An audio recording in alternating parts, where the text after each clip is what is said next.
I wish to make a complaint. Sorry, we're closing for lunch. Never mind that, my lad. I wish to complain about this parrot what I purchased not half an hour ago from this very boutique. Oh, yes, the Norwegian blue. What's wrong with it? I'll tell you what's wrong with it. It's dead. That's what's wrong with it. All right. Well, Chris, I've gone on this tear trying to oppose the Department of Homeland Security censoring all media, the entire communications infrastructure, but specifically social media. And even amongst people who tend to like what I do and, are patrons of Sublation. The state is flagging through their, tentacles private messages. Right. Well, I got a message from one of the patrons on our, Patreon wall. And here's the latest thing he said. This is someone who's been debating me for a while. He says, can we just notice the sort of reified Orwellian language being used here to make these claims? In other words, I'm using reified Orwellian. Yes. The Department of Homeland Security demanded the post come down, and then that turns into flagged the posts, and then that turns into requested they get taken down. That's why make the imagery at the front so totalitarian if you eventually tune it down? If they're demanding the post get taken down, really, what were the terms of the demands? What consequences were they threatening? So this is someone who I've told this to before, but I'll state it here to you and then let you respond to all of it. The way it worked was that initially the Congress and the president threatened to take away 230, this legal protection that the social media companies had against litigation, or break up their monopoly power unless they got in line in fighting disinformation online. Mark Zuckerberg publicly said he didn't want to censor political speech on Facebook, that it went against what he thought Facebook was about, but he eventually caved under the pressure from the state.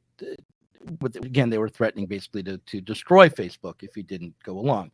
So that's were the stakes. And then the way that this is being worked through is that they formed, through the Department of Homeland Security, nonprofits to set the terms of moderation and then to help with enforcement. And it's a process. It's not just, overnight they have total control, but rather this process of the state determining what counts as legitimate speech online and what needs to be suppressed in one way or another. That's being implemented after these social media companies have buckled to pressure. One thing that I would say is, there are two things that I'd like to say about this. One is the interesting, confluence of progressivism with this kind of demand to be, follow the imperatives of the state. So people like Elizabeth Warren and Bernie Sanders have complained about the monopoly character of big tech, right?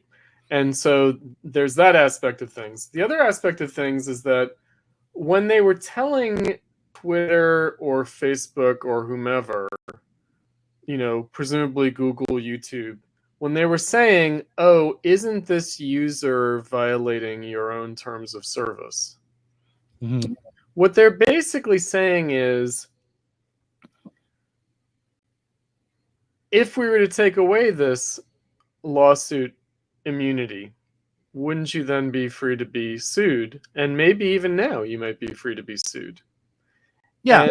And what if they don't have to say it indirectly? They said it directly. Right. They said it directly before. And then and when Elizabeth Warren specifically was talking about breaking up the monopoly that Facebook had, she did it based on the justification that they were allowing Donald Trump to run dishonest ads on the platform. Right. And the Supreme Court would say, and the First Amendment would say, that political speech is the most protected speech and that the state has no monopoly on the truth and can't determine, what is an honest ad and what is a dishonest ad. And there can be no penalty for political speech that's turned out to be, not factual. That the state cannot come along and legislate or regulate speech in America, especially not political speech. So she was saying, violate the First Amendment, or else we will, break up the company. Right. That's So what there she was was that directly saying. there was a direct threat, Yeah. but the indirect threat is, we will hand all these ready-made lawsuits on a platter to whomever. Right. Right. Because, we've already flagged this, we've already determined it violates your own terms of service, and therefore, this is there to be used by whomever to sue you into oblivion. Again, the lawfare point, right? Which is, will subject you to civil or criminal legal harassment. Whether or not there's really a basis in law for it, we're going to embroil you in court. I mean, right? One of the things I keep emphasizing is that disinformation is not illegal speech. By definition, disinformation falls outside the range of what is already deemed illegal by the state. Oh, right. So, right. So You're if it was libelous, or if it was actually fraudulent, or if it was a direct threat. But even then, that's more of a civil thing than it's a criminal right, thing. Exactly. And as a civil thing, you'd still have to prove that it did actual damage. You can fraud can be a criminal offense. Fraud, but like slander and libel, right? Those are civil defense. Show damages, Right, and the state wouldn't have standing to enforce. Doug, you know what I'll say is the sad thing is, and I know that okay, boomer, right? But all right, your audience, young people don't know the difference between civil and criminal law. Right. Yeah. Because they live in a world where if you don't fulfill a civil judgment, you're put in jail anyway. In other words, if you don't pay child support, you're put in jail. Right? Mm-hmm. So, they just see like court and law and judgments. It's like what happened recently with the sexual abuse, rape allegation, and slander or libel allegation against Trump by E. Jean Carroll. And, the civil lawsuit determined that he's liable, right? But it is being treated in the public sphere as if he was convicted of a sexual assault criminally. Right. Right.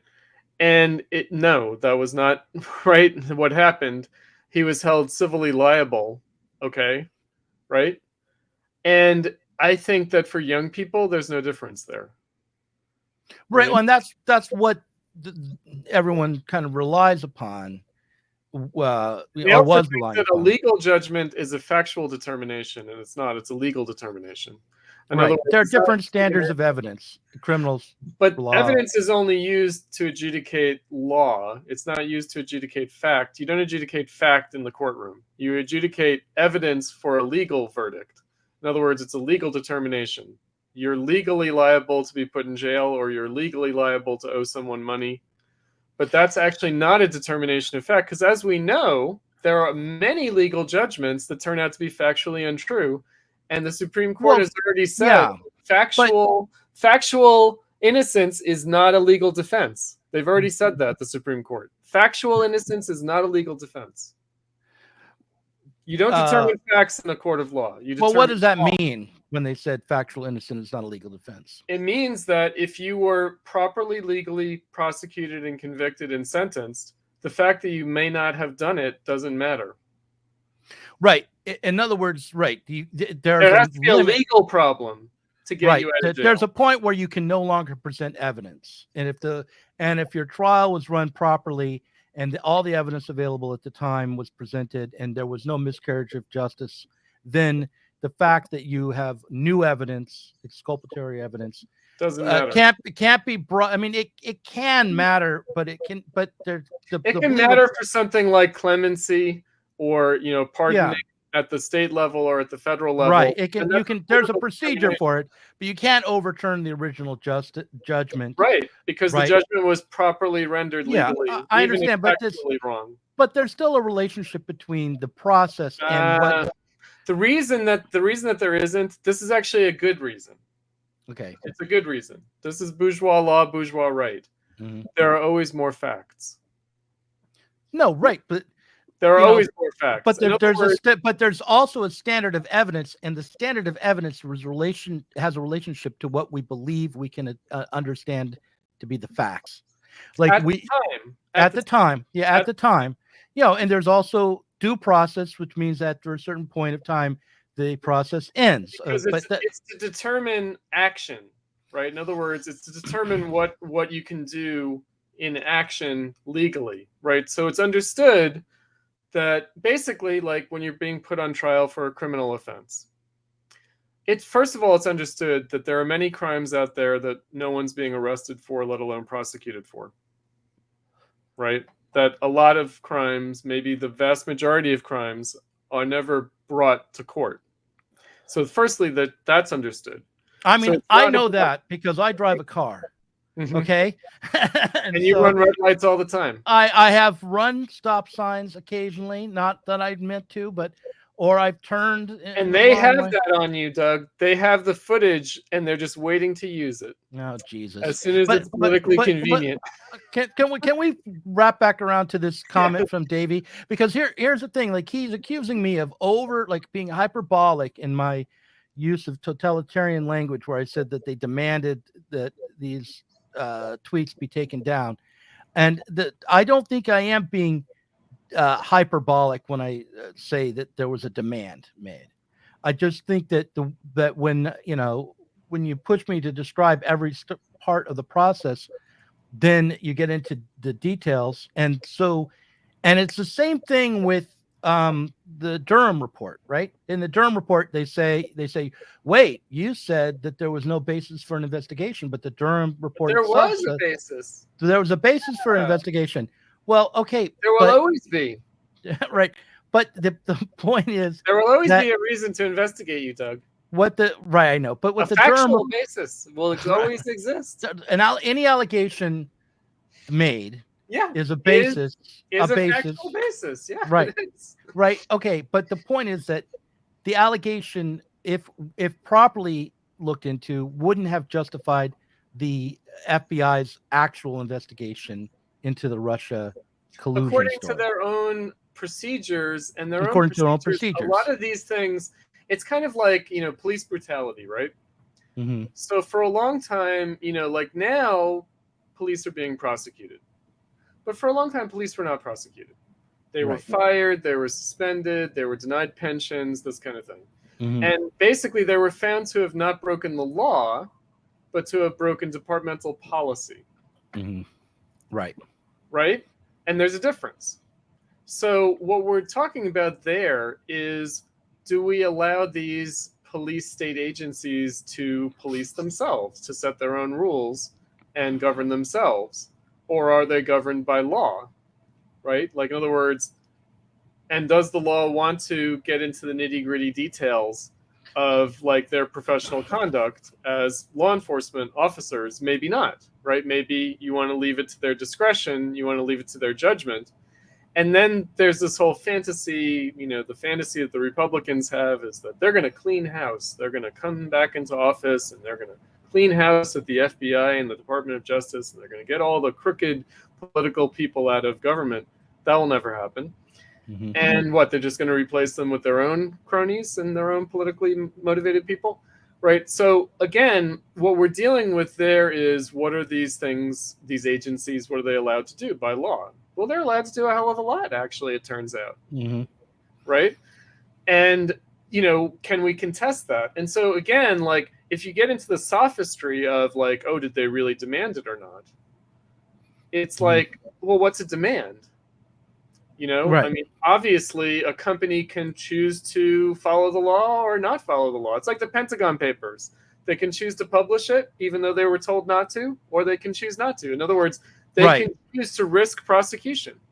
Right. When and I worked off of the state and say, yeah, prosecute us. when See, I worked at we're not gonna- Comcast, the management would every couple of weeks change policies. Okay, a new policy would come down. Like, for instance, you were at one point required to ask the customer who called in, no matter what they called in for, if they wanted to purchase every line of service that we had.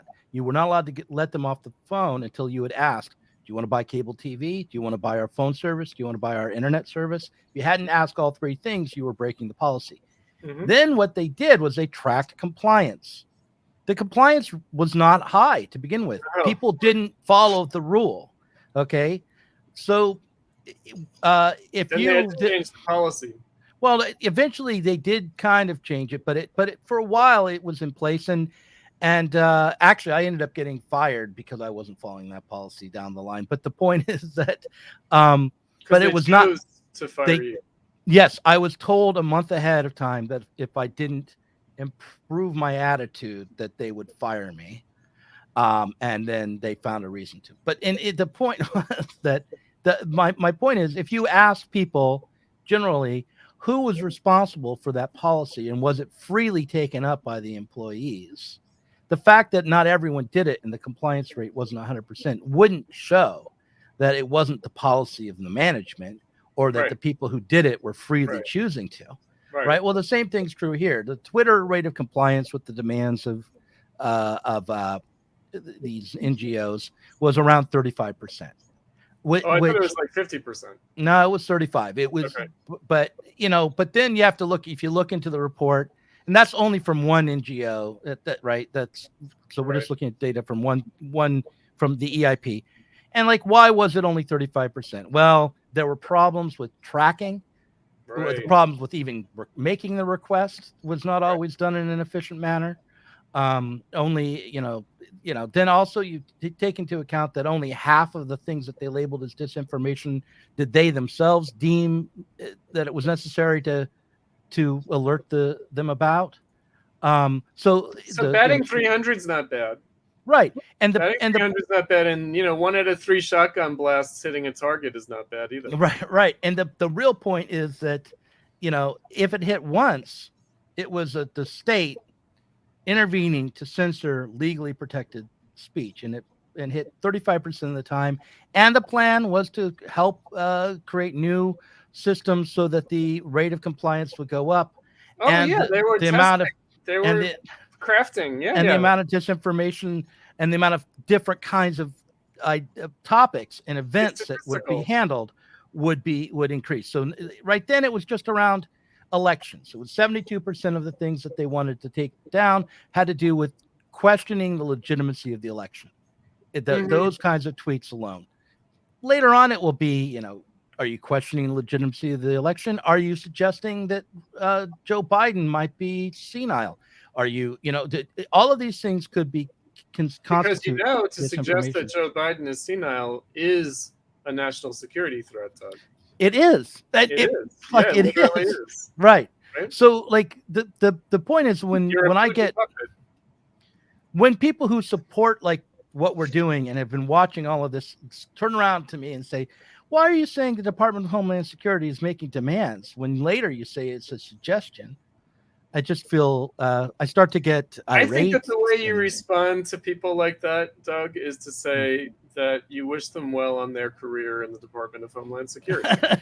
Obviously,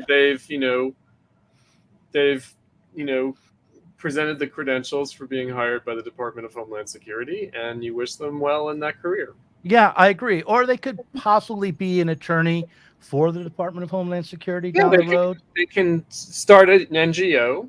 They can help develop techniques for, punishing hate speech on the internet. I'm sure that they want to do that. I mean, we live in the era of doxing and swatting, and the left does these things, right? Does these things. The right does it too, but the left does it. Oh yeah, the right does it as well. They do it for different reasons, and it kind of. The question is, should the left do that? Of course not. Right. In other words, if the right does these things, yes, because they're sons of bitches. Yeah, right. The left, like, we're trying to achieve socialism, but then they would say, no, it's people's justice. I think that the obsession with justice on the left is a mistake. We are not in a position to really figure out in the end what justice is as human beings. Best we can do is approximate it, which is why I like bourgeois justice to some degree. Exactly, because it acknowledges that. Right. And it what we should turn justice into a divine act, which is the way people experience it now. In other words, they think that Trump being found liable for sexual abuse is like God passing a verdict. They really do. It's treated that way in the media.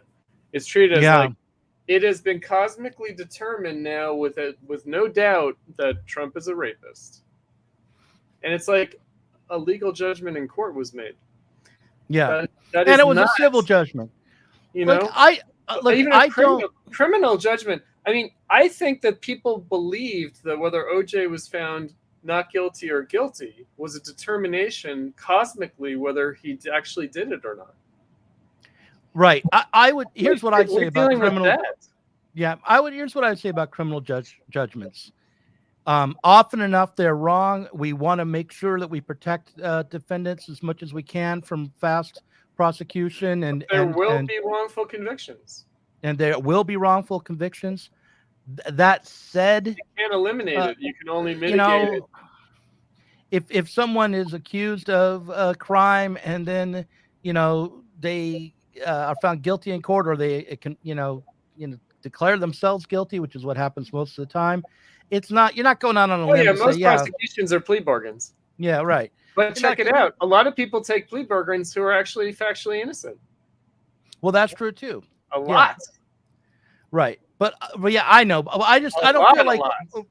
And then you're like really fucked. Once you stop thinking of your politics as being about determining who's guilty and who's innocent, and being instead about organizing people to cooperate together to change, transforming society, freedom. Then you're really free of sitting around trying to figure out who's in jail for good reasons and who's in jail for bad reasons. But the left is like this. The left is like the corner gossip who's determining, whether the floozy down the street is like a slur. Yeah, but how did this happen? I mean, this is because the left is not political. Why do you think I say it's dead? That's right. Right. But we have to be political. And I feel like this thing around Department of Homeland Security is such an easy call. But your patron is trying to be political by saying, realpolitik, right? We got to use what we have. We got to do what's possible now. And so we got to work with the Democrats in the state. But that's not in our interest. But they don't see that. They don't. That's not in the interest of me and you or anyone who wants to change society. They don't see that. They think that the only people who want to claim their rights must be up to no good. And, the only bourgeois rights are the rights to exploit people. They think that right to free speech is the right of a person to say something, not people to hear it. Right. Well, that's the other thing about the way that this is I want to hear what the craziest homophobe, white supremacist, neo-Nazi, Alexander Dugin maniac has to say. Yeah. I have the right to hear that. In other words, do they have the right to say it? What they have the right to say it by whom? By God? Did God put them on this earth to spew poison and nonsense? I have the right to hear it. I have the right to have the state say I'm allowed to hear it. I'm interested in reading banned books. Yeah, me too. Because they're banned. I want to read it because it's been banned. Well, I know it's a great. And I want to read it, right? I'm going to put on all of our books banned by, and then make up somebody. You hear about a book that's banned, it's like, holy shit, that might be interesting, right? Yeah, I know. Yeah, I agree.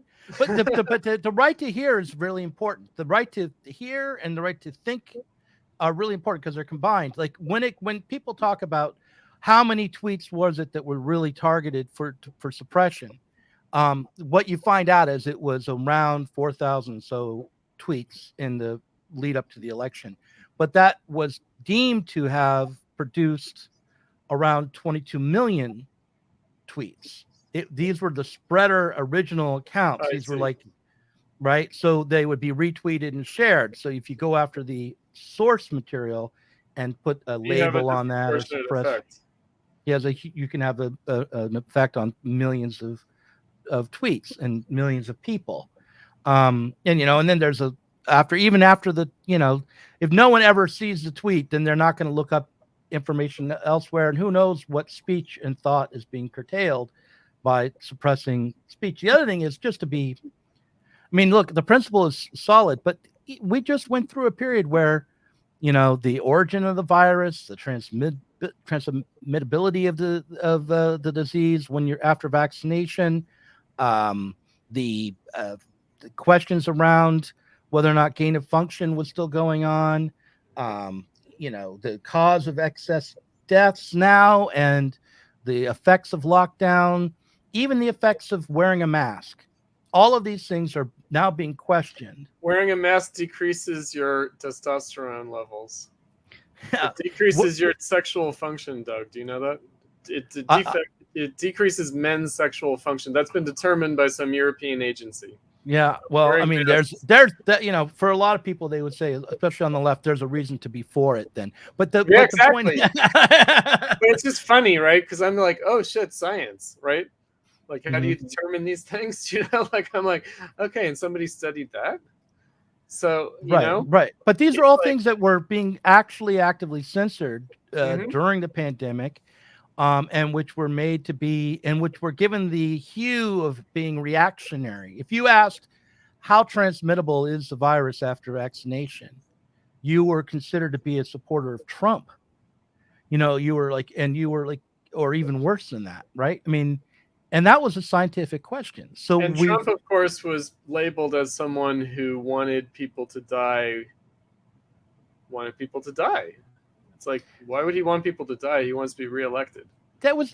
These were Trump's vaccines. He was the one who funded the research and did the warp speed. Yeah, I mean, he just went with whatever. Right, I know, but I'm not saying that, like, pro it's or not like con. he said, "Oh, who's my favorite pharmaceutical company?" No. Right? But he was brilliant about picking up on the science. Everyone said so, that he understood it better than anyone they'd ever seen. That's but yeah, no, I know, but all of it, none of it really made sense. But we just seen how having censorship implemented limits our understanding of reality and has detrimental. I mean, the main thing is about the right to hear and see things, right? The main thing is that there is an assumption by the state, by experts, by the left, that you can't trust people to exercise their own judgment. You can't trust people to hear things correctly. And so they have to not hear them. I mean, really, that's the thing. Like, that if people hear certain things or see certain things, it's going to immediately translate into action. It's going to be socially detrimental. It goes back to the pornography debates, because I was also going to say, I'm interested in banned books. I'm interested in pornography. Not because it's good, because it's kind of shitty and the values of it are like really bad. All sorts of ideology is at work there. But I also don't believe that people looking at pornography turns them into racists and sex abusers and rapists, right? I don't think that it has that effect. I don't think that reading the N-word in Huckleberry Finn makes you into an anti-black racist. I just don't believe that it translates that way. But the left does. They do believe that. They do believe that if you see something, you'll act on it. They don't believe in like individual judgment and. Well, yeah, I mean, and this is a. They think that we're all lab rats. They do. They believe in behavioral psychology. Even if they're Lacanian. Maybe most of all. No, I mean, seriously, because at least Freud, believed in the ego. Right. And so, I mean, really, the left are just like technocrats in waiting. Like they're just advertising, technicians in waiting. They do believe in this stuff. Like a lot of my students at the Art Institute, I teach them philosophy, and and like analytic philosophy doesn't really believe in aesthetics. Right. Well, they can't fit it in. It doesn't fit. And and so these are like liberal and lefty, social democratic welfare state, like social justice type people, and they're like, yeah, I don't really agree with Kant. That there is such a thing as aesthetic judgment. And and couldn't AI produce a better work of art than a human? And Kant would seem to say that that's not possible, because Kant is saying that like beauty can't fit a mechanistic definition. right? And that, it can only be produced by judgment and appreciated by judgment. And they're like, oh no, I have Art Institute students who believe that AI can produce better art, more aesthetically pleasing art than humans can, because after all, aesthetic pleasure is just a neurological response. And the algorithms will be more efficient at generating the desired neurological response than humans can. Yeah. Yep. And so, of course, they believe that algorithms are better than humans at exercising judgment over what information we should have. Yeah. Well, all those algorithms are programmed by humans, and the AI that generates art. But they work faster. They work more efficiently than humans. In other words, they're created by humans in order to be better than humans at these tasks. Right? And it's like, but what does better mean? Yeah. Right? I saw an AI generated movie trailer recently. Oh. And what it was, and I don't know the degree to which it was truly AI generated. Right. But it was, what if Wes Anderson had directed Star Wars? Oh yeah, that thing. Did you see that? And I thought it was that was really generated by AI? Yes. Oh, funny. Yeah. And now I think there was somehow I missed that part of it. Yeah. Somehow I thought it was literally Wes Anderson made a spoof of a Star Wars trailer. No, it was an AI, right? Holy shit. Yeah, right. Well, it nailed the Wes Anderson aesthetic pretty well, actually. It did, yeah. But what does that say about Wes Anderson? Well, what does it say about my sensibility that I thought it was hilarious? But I mean, look, again, I think the reality is that someone was using AI to generate the imagery and then scripted it. And someone still had to basically edit it, decide that this is something worth putting on the internet. Right. Then they made it kind of work. But let's pretend that it was truly just like all you did was type in Wes Anderson's version of Star Wars trailer, and that's all you gave the computer, and then boom, this is what it produced, right? And immediately published it. And then you would decide whether yes, you published it or not. Let's give the human the ability to say send. What I thought was, well, this shows that this postmodern, ironic mashup sensibility is not really moving us forward. That we're just this can be mechanized. This can be rote. Yeah, like a kind of a rote culture. Whereas I don't think if you asked an AI to generate Wes Anderson's next movie, it could do it. Wes Anderson might be able to continue developing his aesthetic. Right. So AI can produce kitsch. Yeah, exactly. It can produce the avant-garde. Exactly. Yeah. And so my task is to make Doug, you believe in historical progress? I totally do. What are you, a Western Eurocentric chauvinist imperialist? Yeah, I'm 52. Yeah, I'm absolutely all those things.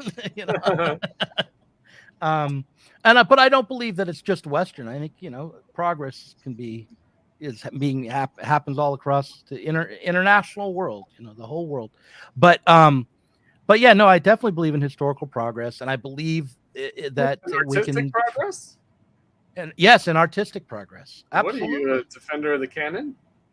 Yeah, absolutely. I would defend the canon. Do you think that there are masters? There are like masterpieces that are better? Yeah. I don't know that I would be the person I would go to tell you which ones those. How do you prove that? What's your evidence? Show the receipts. Well, I would have a hard time proving that, but I do believe that's the case. Yeah, and I believe that. No, I mean Kant is basically like, you know what I'm talking about. Yeah.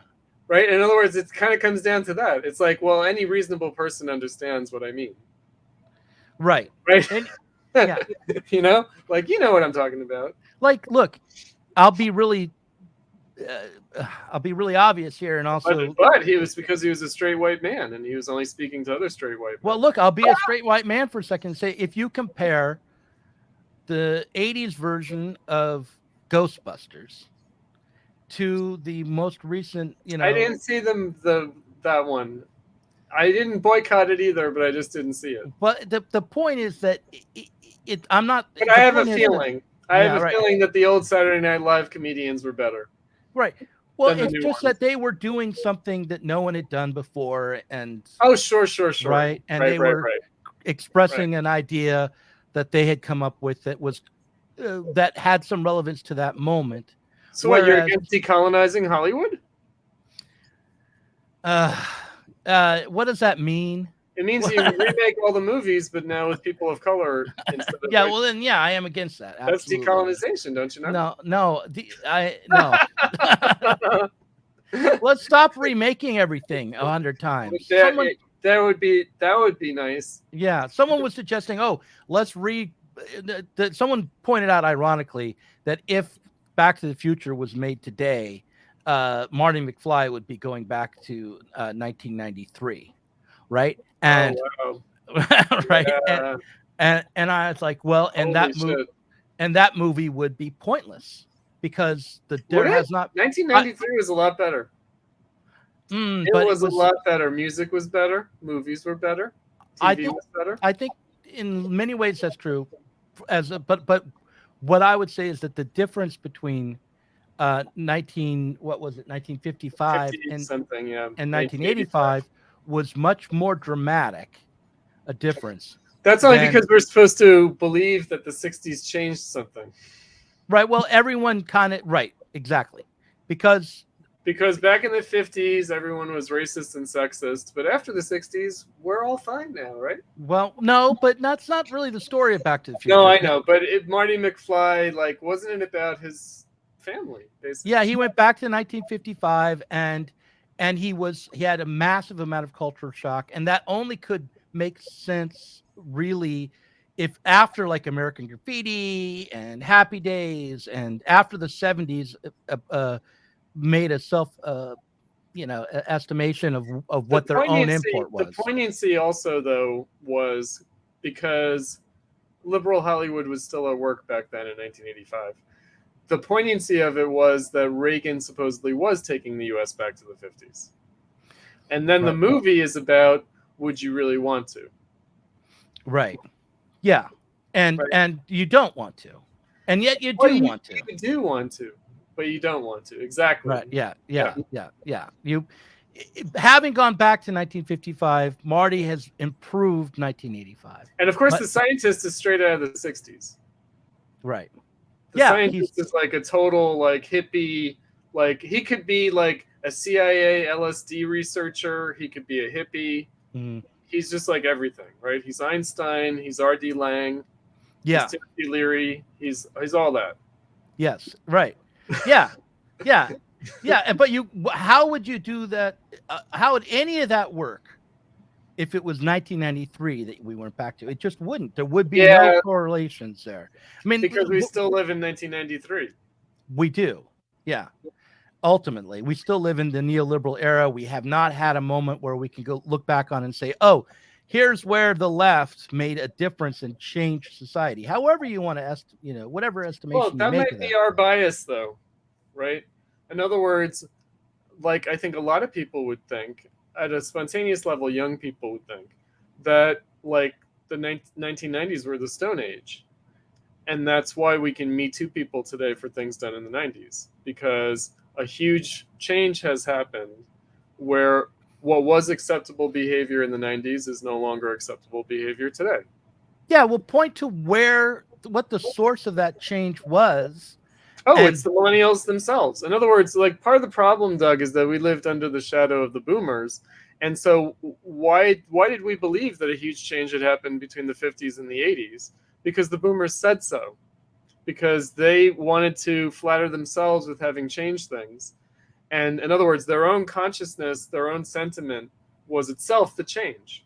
And so the millennials feel like if they feel differently than people before them did, then that is the change that matters.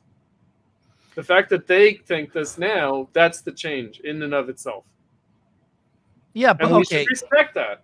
And my colleagues at the Art Institute, my teaching colleagues are well, we have to respect the sensibility of the students. It may not be our sensibility, but we have to defer to them. And I'm like, are we here to teach them?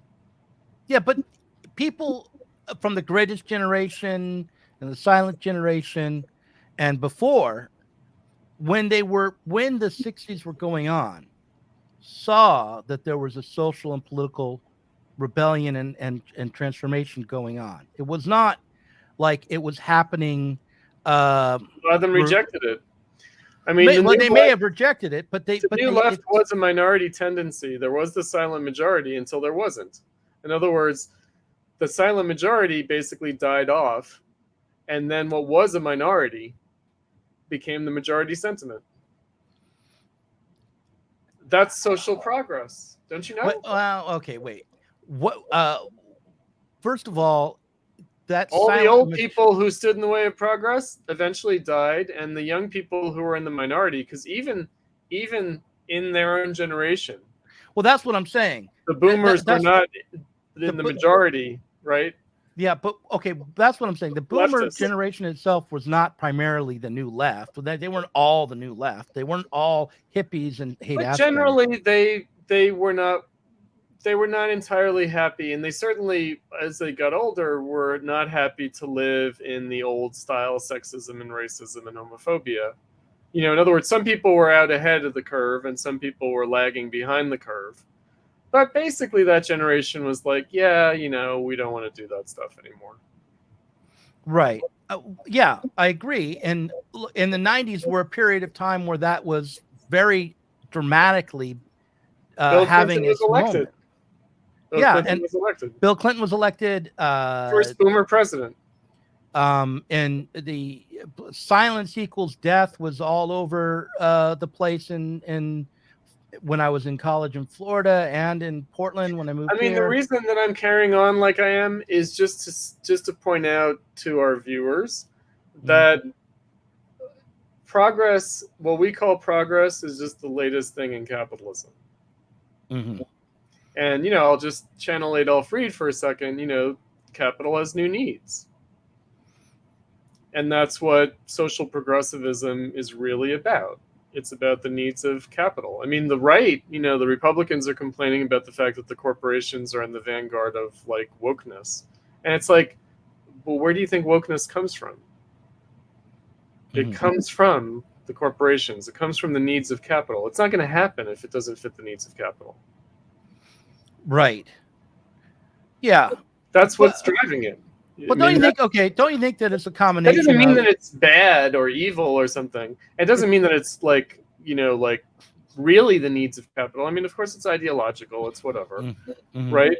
But it is some rough approximation of, you know, a better way of doing business.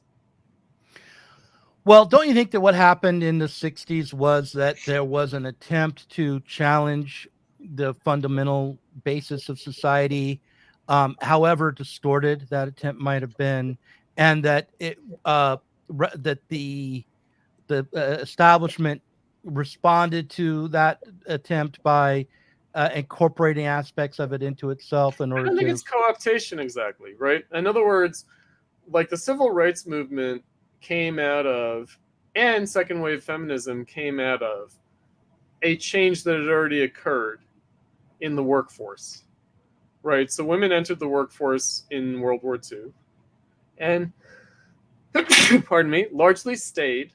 Some of them went back home, but then they went back to the home and then they weren't happy there. So they went back to the home, raised some children, and then they were like, now what? Yeah, but the home had also changed. The home had changed for sure.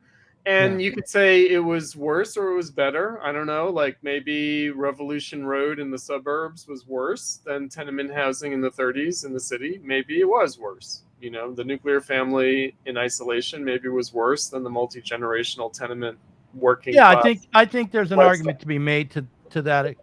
I mean, in some ways, like maybe it was more hygienic in the suburbs, and maybe you could have better dental care in the suburbs or something, but and you know, avoid more diseases when you weren't stacked up on each other. But the communal aspect in the sense of identity was more secure, and women were not as isolated. in the 30s from each other, and certainly Possibly. I mean, but again, what are you going to do? In other words, capitalism did change, right. And you know, were you going to be nostalgic for the past? No. And so I think that the things that gave birth to second wave feminism and the civil rights movement predate the 60s. They really emerge in the 40s and 50s. And that's why the 40s and 50s are really kind of interesting. If you look at like the literary culture, like the beatniks, if you look at things like that are bubbling under the surface, there are discontents, right? There is something going on. And if you look again, like long-term, like longue durée changes in capitalism, there were like patterns started changing already in the interwar years. Some things started changing, and you set the stage, right, for the later struggles. And so the social struggles kind of catch up with capitalism. They don't lead the way, but they catch up with capitalism. They do. And so by the time the changes happen, they're happening, and I write about this also in my book. They take the most conservative form possible.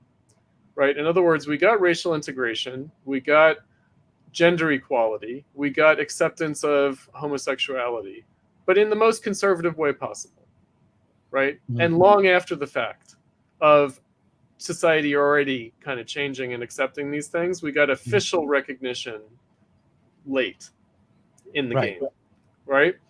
And so that's why these social movements are not like, again, they're progressive only insofar as capitalism is progressive. But really, the question is, what about overcoming capitalism? What about the struggle for socialism? And what do these things have to do with that? And it's not immediately apparent how, right?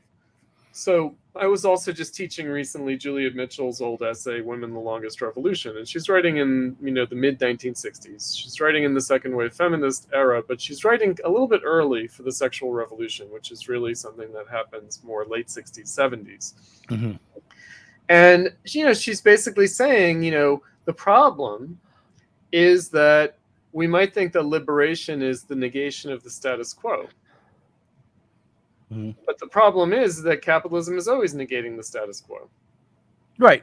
Right? And so shouldn't socialism be more than the negation of just this current form of capitalism that we have, which is actually an old form of capitalism already, and which is probably going to be overturned anyway. Right? And so that's the real issue. And that's why, you know, I mean, that's why these cultural things, it's kind of like, well, of course, capitalism is constantly changing its culture. Right. Right. But is that the social revolution that we want? Or is it merely the cultural revolution of like technical progress? And, you know, I use that broadly, like not just like these devices, but like, you know, social organization, accumulation regimes. We were talking about that in the first half. Crisis of accumulation, what David Harvey called the accumulation regimes, which are not just economic regimes. They're cultural, social, and political regimes. And they are things like family structure and biological reproduction practices and, you know, social affinity group formation, and even like sexual habits. Like, how, you know, what are we doing sexually? Like, that changes. You know, that's like something that culture, you know, is part of. And that all of this fits into a framework of capitalism. Right? And it's not like, well, capitalism is like masterminding it. It's not. But it is sensitive to those kinds of changes and those kinds of needs. And capitalism produces new needs kind of inadvertently and creates certain social conditions for how those needs are going to be met. And, you know, so again, the kind of utopian potential of these kinds of changes in culture, you know, the potential there is much greater than what capitalism will ultimately find useful. So we're only going to get a very limited version. It's like the internet, you know? So remember when the internet was going to democratize everything and going to, right? And it's kind of like, it kind of did for a second, but then it turns out actually in a rather limited way, right? And because that's what can be supported in capitalism. Like Yeah, that, and but there were, and at the moment we're at a moment where the political order has decided even the limited way in which the it's too internet much. is too much. Yeah, but I want to go back to something you said earlier, where it's like the young people, and they're now not so young. They're getting to be the age that George 40. Lucas was when he made American Graffiti, right? And or even a little older than that, maybe. No, they're older. Yeah. Yeah. The you said, well, they can look and back to the 90s and see, oh, back then you could get away with things that now you're getting Me Too'd for, and where there's a change in the standard. But I don't see it that way, because I remember in the 90s that there was a sexual harassment scandal on the student newspaper that I worked at, and we had to go in front of HR. I wasn't accused of anything, but I was a witness to it, so I had to talk to the HR people. Well, it's what counts as sexual harassment. In other words, back then, like pinching someone's ass or saying "I want to," it was a joke. It was a joke. Right, that's sexual harassment. Guess what? Today, according to but back then it was a off-color sexual joke that was told, where the person who formulated the allegation was not actually even in the room, but was passing by and heard it. Okay. So it was not, the standard was even then very loose. And I talked to the HR person. They said it really comes down to the sensibilities of the person who was making the allegation.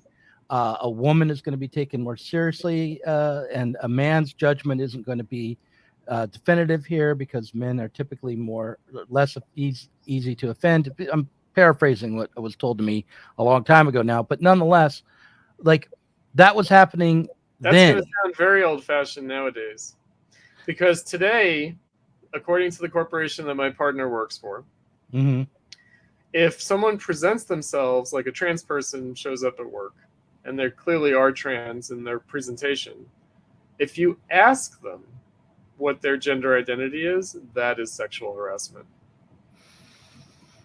Right. But and because again, that implied in asking is right. that something will hinge on it. Yeah, right. But you can't again, even just seriously ask. If I were then to go to HR and say, listen, I would not be offended nor feel harassed if someone asked me my gender.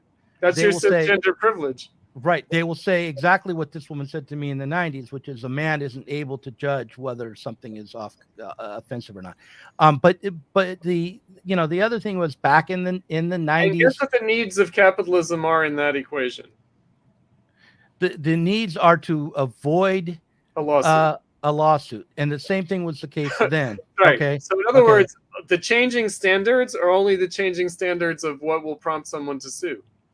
I don't think that the standard in the legal sense has changed, and I don't think it's because it's up to the person who's deciding to bring a lawsuit or not. I think what changed was the feeling on the left. Like, what changed was in the Me Too era.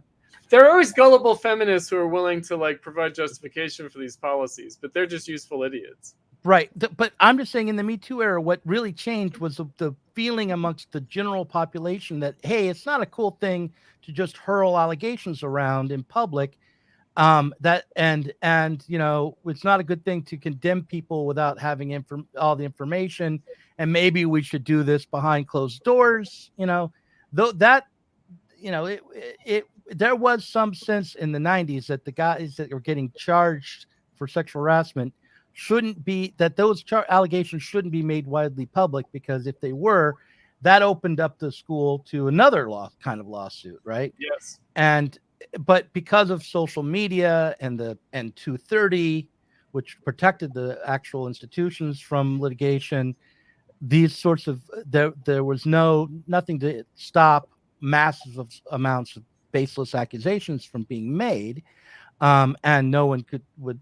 So the belief in due process and kind of a certain underlying civility that went away. The other side of it, of course, I said what's the capitalist interest to avoid a lawsuit, but the capitalist interest is also in they don't want any barriers to exploit people. Right. Meaning, of course they want to exploit anyone who is available for exploitation. right? And and of course, it's not really exploitation because, as we know, exploitation is a legal concept and it's illegal to exploit someone. So really, it's about not barring anyone the opportunity to work. Okay, right? In other words, like everyone can make a useful contribution. You can be neurodivergent. You can be whatever. We're not going to bar your potential participation to our capitalist enterprise. That's good, right? Because after all, I mean, that is social production. It is social production. Capitalist production is social production. And of course, the socialist society would want to allow everyone to participate, right? So aren't we getting that now under capitalism? Because check it out. These leftists are going to say, right? And again, and we are, until the company goes under and has to lay everybody off. Right? Which could happen any minute. It could happen any minute. Well, right? I want to tell you one more anecdote, and then I'll stop with this kind of thing. But in the 90s, like 1992, I worked at the American Heart Association, actually. And one of That's a racket. Yeah, yes, it was. In other words, what did Tucker Carlson say recently? He said, modern medicine has denied us the sweet release of the heart attack. Well, in other words, do we really have to grow so old that we get Alzheimer's and have horrible cancer that stretches out for years and years and years? Or at a dignified age, do you just drop dead of a heart attack? I'm with Aubrey de Grey, but the point is that at the American Heart Association, there was an employee doing the same job I was, which was, and they did it to make money. They fought heart disease to make money. Oh, they did. Yes, I know. Okay, go ahead. Yeah, and it was a trans woman, a male to female trans woman. This is what you get from living in Portland. Yeah, well, this was 1992, and the boss, who's a good friend of mine, actually, and my roommate now, because you in Portland though. Yeah, we're all in Portland. Yeah.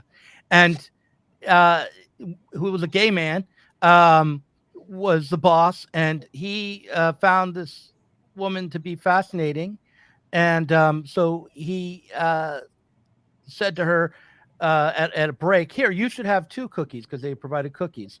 "Have 2. You're eating for 2." The male you and the female you was the underlying joke, right? And the trans woman laughed, thought it was hilarious, but another woman in the room thought that was really offensive and reported him to HR, and so she was offended on behalf of the. So eating for woman. 2 means what? That it was a woman who might be pregnant. Well, that was normally what you would mean, but it was both. No, it was more like eating for 2, like you get the best of both worlds, like chicks with dicks. Yeah, exactly. Yeah, exactly. So, yeah, right. And and the trans woman and my friend Jim, who's the boss, got along great. I mean, they hit it off. And she thought that was really funny. But in any case, it was brought up to HR at that moment, and to me, that was. So that kind of sensibility has not gone away since 1992. No, that's right. That's right. And it's not different really now than it was then. The difference high neoliberalism and late neoliberalism. Yes. Yeah. Right. Yeah. And so my only point here is that, again, I think that the millennials are full of themselves, and everything really comes down. They were raised in that world, though, right? So they were raised in the. Like in other words, wokeness isn't new. It's been around for a while, but we are increasingly being taken over by a generation that has only known wokeness. Right. From an early age. But how do we get this generation to say, hey, you know what? I want that First Amendment to stick around. I don't want to be censored by the Department of Homeland Security. It's hard because I think, this is where I'm a little bit like in the camp of the snowflake problem, right? The coddling of the American mind or whatever. Is that Jonathan Haidt? Yeah, right. Where I do feel like, okay, I mean, it's funny because the flip side of it is always there too, which is I'm told that as a cisgender white man, albeit gay, I don't have the right to be comfortable. right? So in other words, I don't have the right to avoid uncomfortable situations of being accused of this, that, and the other thing, being a colonizer, being a white supremacist, whatever. So I don't have the right to be comfortable, but of course, minority protected people do have the right to be comfortable, evidently, meaning they have the right never to encounter anything that might offend them. And, again, I feel like I've been offended by a lot of things. I've read a lot of, like, homophobic, like, I read Eldridge Cleaver's Soul on Ice, which is just nonstop crazy, right? It's about, like, raping women, and it's about James Baldwin being a faggot, and, that his mind is, because he's taken in so many white men's sperm, that it's, like, affected his mind. And it's just like, I'm reading this in high school. I'm a young gay man. Talk about a fantasy life. Right. And I'm just like, but, was I traumatized by reading Eldridge Cleaver? Yes, I was. But it's a fucking classic. It's like, Soul on Ice, Eldridge Cleaver. It's like, if you want to capture the zeitgeist of the Black Power moment, the late 60s, like, that's it right there. Like, you can't get it from, like, hearing that Stokely Carmichael said that the position of women in the movement is prone, is lying down waiting to get fucked. Right. You need to have like a few that hundred doesn't go pages that's of not this. yeah, you need 100. Yeah, right. Yeah, you need to, like, really, like, understand the mentality, and that means sympathizing with it. It means, like, seeing through Eldridge Cleaver's eyes and entertaining his crazy worldview, and then finding out that he became a Republican later, and thinking about that, and thinking about, holy shit, a large portion of Black nationalism is, like, deeply conservative, like, really conservative, like, on things like gender and sexuality. And it is this, like, pathos about masculinity, and it's the hyper masculine menial. It's all, he's got this whole crackpot theory about, like, why, and how it's capitalism. That capitalism needs, like, a proletariat, and you need the proletariat to be the hyper masculine menial that's going to create sexual anxiety in the master. And I just feel like I wouldn't understand the zeitgeist of the 60s if I had never read that book, because it was real. And because, frankly, it was produced for a fucking white audience. It was produced for, like, radical chic, like, rich white people, consuming this crap, right? And being like, yeah, get whitey, right? Yeah, right. Yeah. And it's like,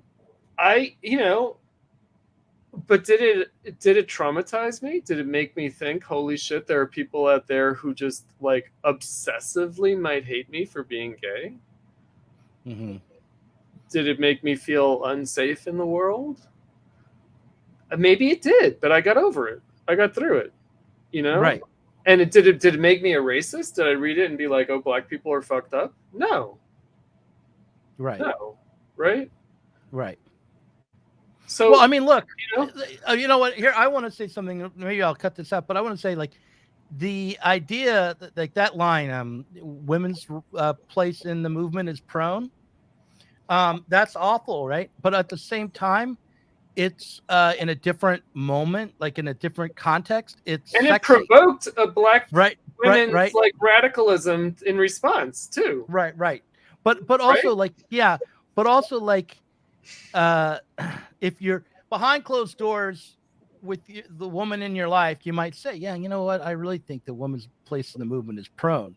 Get over there. And, like, that's that might just be good foreplay. Right, exactly. That might be good foreplay. Because there's an element to sexuality that is like that. That is like that, but also Stokely Carmichael might have said that, and his girlfriend might have said, "Shut your fucking mouth," and slapped him. Absolutely. As soon as they were in private, she might have slapped him. Yeah, absolutely. Right. And like, that's life too. Yeah, exactly. Like, I'm just saying, like, in other words, nothing is like his girlfriend had too much power over him. And the way he expressed his protest against that was to make this crass remark. God knows that happens all the time. Right. Yeah. No. All I'm getting at is, like, we can't just, like, isolate these can't little flag statements. it. You can't be like, oh, saying that causes violence against women. Yeah, right. No, I mean, like, it the doesn't. world is kind of a messed up, and certainly sexuality is a complicated, But messed up also thing. expression. What Yeah. saying something means Right. is not immediately It's unambiguous. not A equals A. No. It's not. Especially not in the realm of political speech or literary speech or just personal expression or everyday conversation. That just isn't how it works. And you have to, and so, yeah, I totally agree. But I feel like we're in danger right now of losing Any sense of something that? fundamental. Yeah. I think that it's because, and this is where I am in the coddling snowflake universe, I feel like, have these young people had the experience of being shaken in their belief system by something and struggling with it and sitting with it and agonizing over it and coming through it and understanding something as a result of that process? Right. Have they had that experience? Are they allowed to have that experience? Right. It's And awful look, to imagine that they don't. you and I haven't had it as much as the previous generation did, probably, like Maybe. the Gen X, like, we were all the coddled. We got a lot of pre-digested stuff, but I also think we struggled with stuff. We did. Yeah. And again, it's like you have to contemplate, like, okay, what the fuck is this shit about? Mhm. And and it's fairly recent that things are being turned into what they're being turned into, where you can't allow. There is a decline in, like, it's like certain sort of challenging things can be brought up in, like, I don't know, mainstream narrative genres like television series and movies, but it's very limited, right? Like it's being given a very limited scope in terms of how art and culture can play in the realm of ambiguity and moral uncertainty, right? It's almost like, it's very strange, but everything seems hemmed in. Everything seems super careful in a way that, to me, just takes the point of these things out of it. Meaning, like, I want people to contemplate all their ugly emotions and impulses and all their dark psychology. I want them to exercise it by watching movies and listening to music and gangster rap and whatever, right? Because that's better than, like, I don't know, acting out in reality. Right. Again, I'm very old-fashioned, like, Freudian psychoanalytically implied. What is the phrase? Every work of art is a crime that was not committed. Yeah. Is that Andre Breton? Is that surrealism? I'm not sure, but that seems right to me. Or Right? at least Every it's a work good of art sentiment. is a crime not committed. Meaning, like, I could, like, make horror films, or I could actually drug and kidnap people and torture them in my basement. Right. Well, So or you could let me make horror films. There's a bunch of other things you can do as well. But yes, I agree. And here's the real problem. Like, there's a Department of Homeland Security comic book now by something called the Resilience Project. Okay. and Are you sure you and Ashley didn't make this up? Yeah, it's absolutely true. Right. And it's one of the plots is the daughter of a telecommunications worker has her father beaten up by these MAGA Republicans who believe that 5G is causing COVID. 5G. Oh my God. Okay. Yeah. I forget that these things. Yeah. Yeah. So she then dedicates her life, after her father's beaten up by these MAGA Republicans, to fighting disinformation, like the disinformation that caused the violence against her father.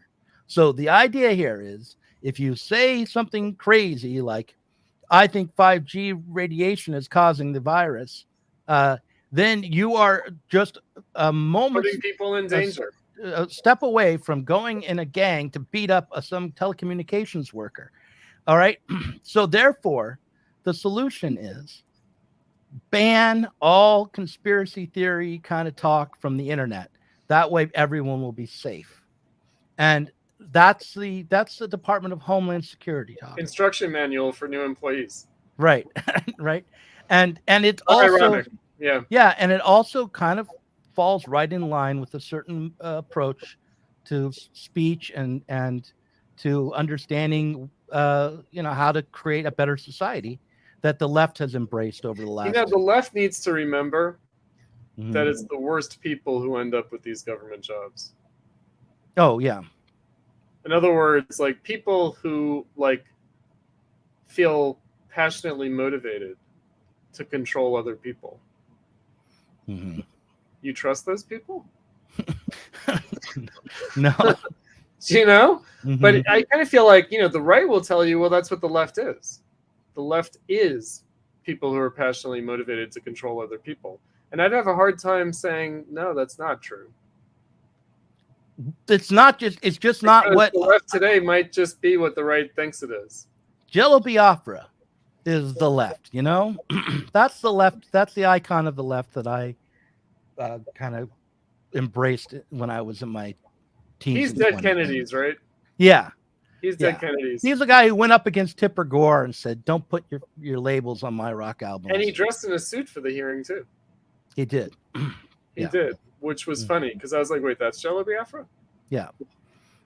Mhm. Right. Yeah. I mean, but again, that would be today just seen as, white straight male cisgender privilege, and not aware of other people's lived experience. Yeah. Okay. Right. He's not taking the fundamentalist Christians' lived experience seriously enough, I guess, because that's what was behind the censorship campaign against rock music. Well, I bet you Tipper Gore, after all, was Tipper Gore. It was Tipper Gore. She wasn't a Christian conservative. She was a liberal, progressive. She was. Always. Right? Mm-hmm. And I'm sure that she was some kind of a feminist, too. All right. That's what we'll close this out right there. Do you remember the feminist bans on pornography? Yeah. Right? And all that stuff. And it's like, again, I'm like, did you ever see the movie Not a Love Story? No. It's an old movie. It's basically an anti-porn movie that shows how porn is produced. And, it's kind of like, I'm sure that the production of pornography is very unsavory and involves the, extreme exploitation of women. I'm sure. But, right, that would have to be distinguished from its consumption, right? So again, we're in the consumer boycott type left that I always hated. I always hated the idea that like the way you change the world is to consume more ethically, because you shouldn't consume anything that's been produced under socially invidious circumstances, right? You shouldn't wear clothes that are made in sweatshops.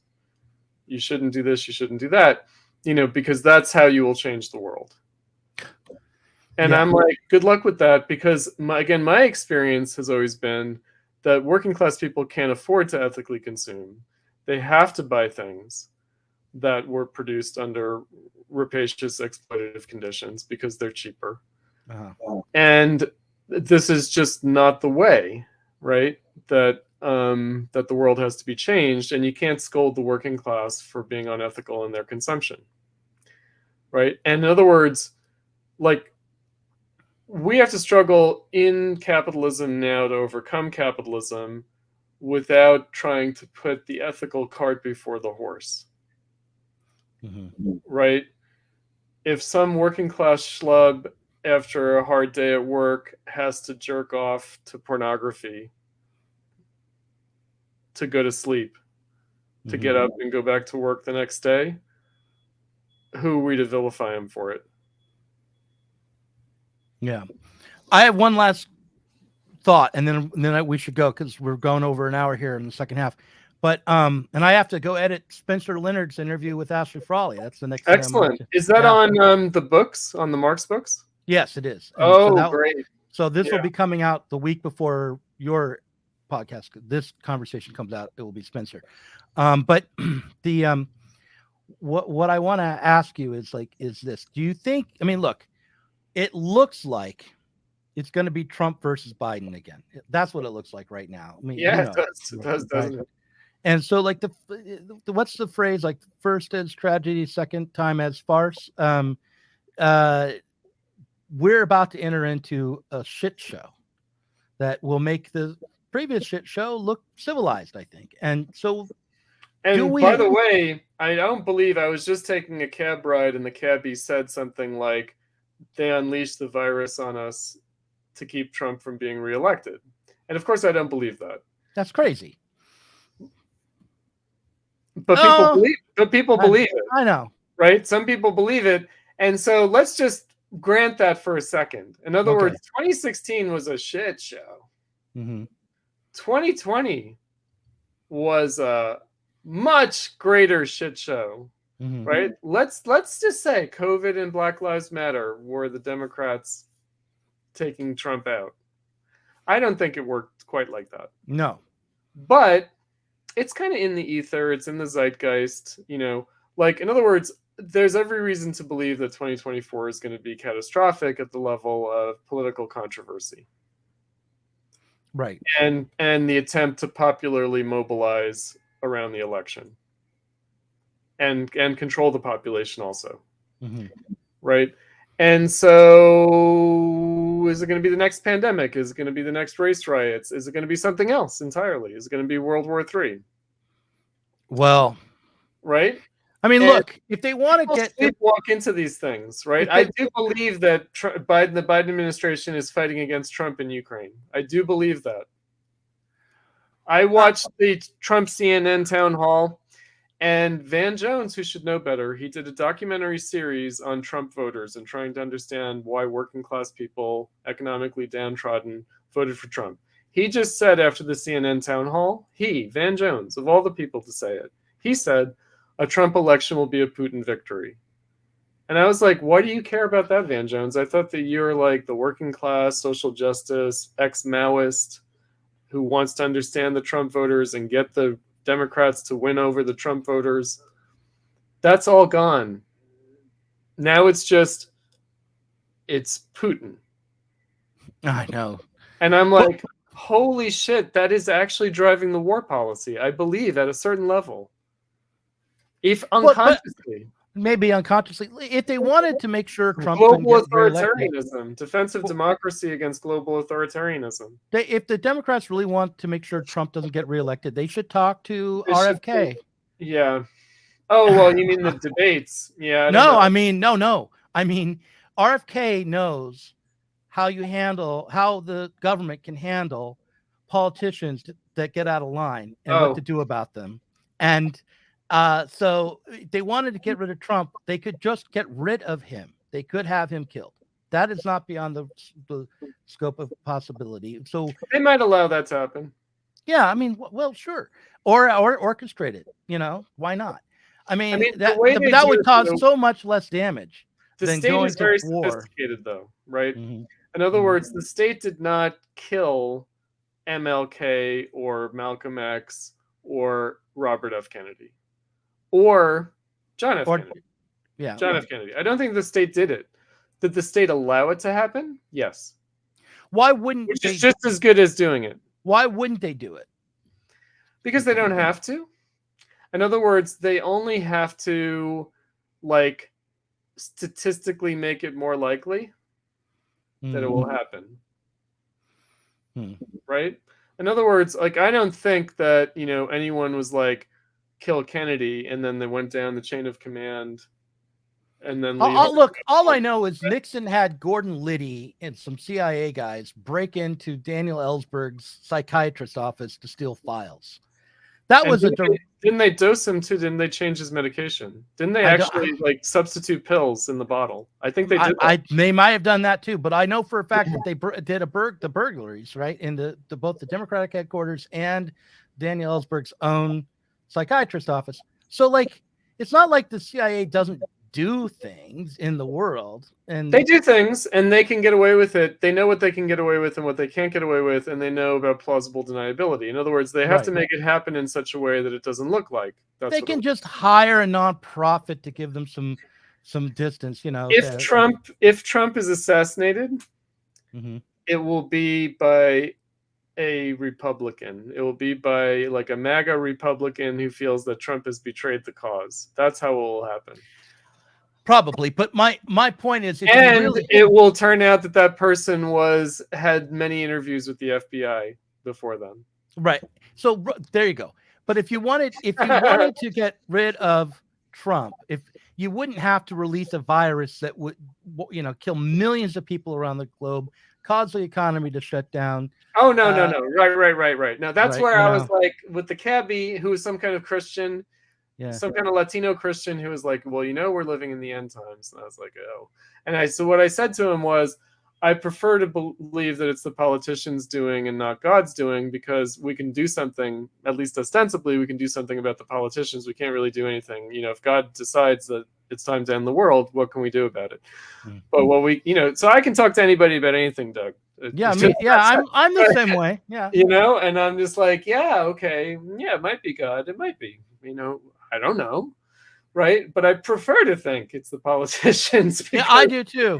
Right? But all I'm saying is that back to this, the last point here is, when we see this shit show happening, if the left decides, if enough people on the left, people who might have supported Bernie Sanders, who may have be interested in Marxism, maybe a part of some sectarian group, maybe just students reading on their own, people who just really feel that they want to change in society on the left, if enough of us decide, this isn't tolerable, we want to stand up for some basic things that we think we deserve and should have, that everyone should have, like the right to express themselves and the right to feel like the sky isn't going to fall in on their head, that there's an opportunity there as this shit there's a teachable moment.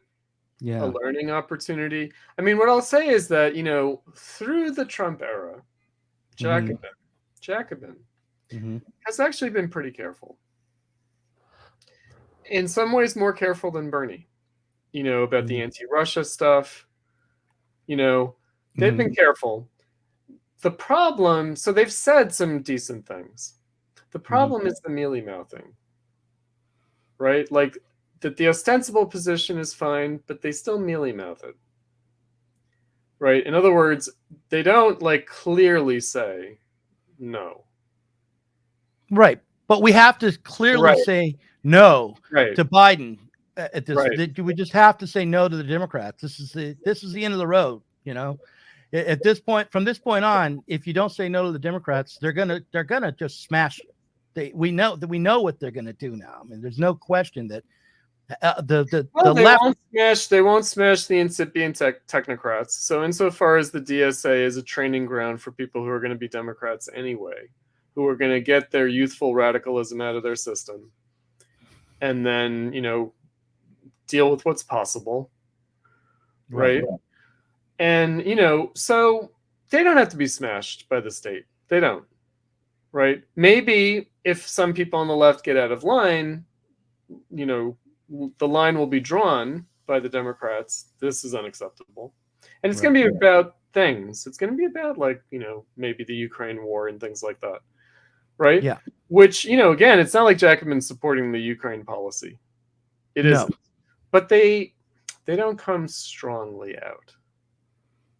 They don't. And one of the ways that they don't come strongly out is to deny that anyone in the Republicans really mean it when they dissent from the Ukraine policy, right?